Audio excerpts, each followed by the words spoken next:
રાજીનામું લખું છું, રાજીનામું આપું છું, આ અન્યાય સામે હું લડીશ, આદિવાસી માટે લડીશ.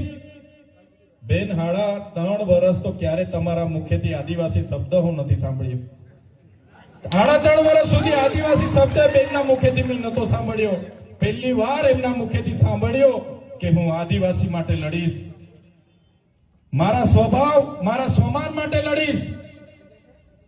અને ગાંધીનગરે સાંસદને ને ધારાસભ્યને બોલાવ્યા અને કીધું કે આ પાર્ટીમાં જે લોકોએ સાંસદે કીધું કે આટલા બુટલેગરના ધંધા કરે જિલ્લા પ્રમુખ, આટલા 2 નંબરના ધંધા કરે, આ રીતના અપમાન કરે, સાંસદ પર હાથ ઉઠાવ્યો, કમલમમાં એવું કીધું દર્શનાબેને, અને એ જ લોકો આજે સાથે પાછા મળી ગયા.